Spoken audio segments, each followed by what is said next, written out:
Breaking Bad, Season 1, Episode 1, Pilot. A desert in chaos, a man in his underwear. The sound of an engine roaring fills the empty desert air. A dusty RV barrels down a lonesome dirt road, fishtailing wildly. The driver fights for control, sweat pouring down his face. Inside, the air is thick with fumes and chaos. A man, a middle-aged, mustached figure, wearing nothing but tighty whities and a gas mask, grips the wheel in a panic. His chest heaves, his eyes darting to the rearview mirror. Behind him, two unconscious bodies in respirators slide across the RV floor as it bounces over uneven terrain. Beside him, in the passenger seat, a younger man is barely conscious, groggy and slumped over. This is Walter White, a mild-mannered high school chemistry teacher, now a desperate man fleeing from something far beyond his control. The RV careens into a ditch, skidding to a halt. Walter stumbles out, gasping for breath, his heart hammering in his chest. He hears sirens in the distance. The desert wind whips against his bare skin as he pulls a small camcorder from the dashboard, his hands shaking. He presses record. His voice cracks as he speaks. "My name is Walter Hartwell White. I live at 308 Negra Arroyo Lane, Albuquerque, New Mexico." His breath is heavy, his expression full of regret and fear. "If you're watching this video, I guess I'm dead." He sets the camera down and steps forward, gripping a small revolver in his trembling fingers. The sirens grow louder. Walter White raises the gun, and then we are thrown back in time. A life of quiet desperation. The man behind the mask. The bright New Mexico morning sun spills through a bedroom window. Walter White awakens. His wife, Skylar, still sleeps beside him. It's his birthday. But there's no celebration, no excitement, just the weight of routine pressing down on him. He stares at the ceiling, his face empty. His life is ordinary, painfully so. A job that drains him. Teaching chemistry. In a fluorescent-lit classroom, Walter stands before a group of bored high school students. On the board, he writes the words, "Chemistry is the study of change." His voice carries passion, but the students don't care. They don't see the brilliance in his words. He teaches about bonding, transformation, reaction, but his life has none of those things. One student, a jock, laughs at his expense. Walter doesn't react, he simply sighs. His genius is wasted here. A second job, humiliation at the car wash. After school, Walter heads to his second job, a soul-crushing shift at a local car wash. He scrubs wheels, his hands turning raw, while his own students drive by and mock him.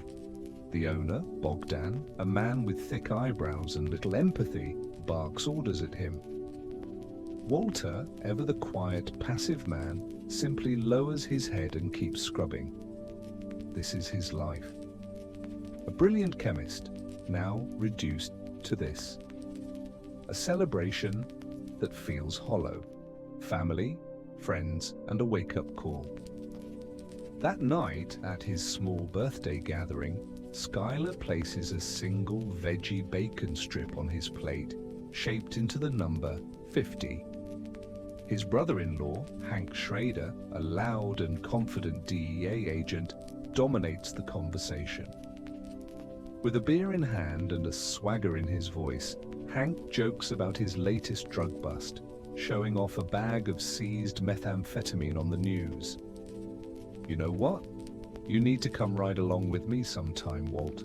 Get a little excitement in your life." The room laughs.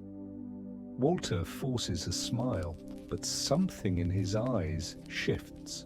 Something awakens, a death sentence. The moment everything changes. The next morning, Walter collapses at the car wash. The world spins, his breath shallow. He wakes up in a hospital bed. A doctor, emotionless and clinical, delivers the news: stage 3 lung cancer. Walter stares, the words ringing in his ears. Inoperable. Time slows. The world blurs. He walks through it in a haze, the truth of his mortality sinking in. He is going to die, and he has nothing to leave behind, nothing but debt, shame, and a lifetime of wasted potential.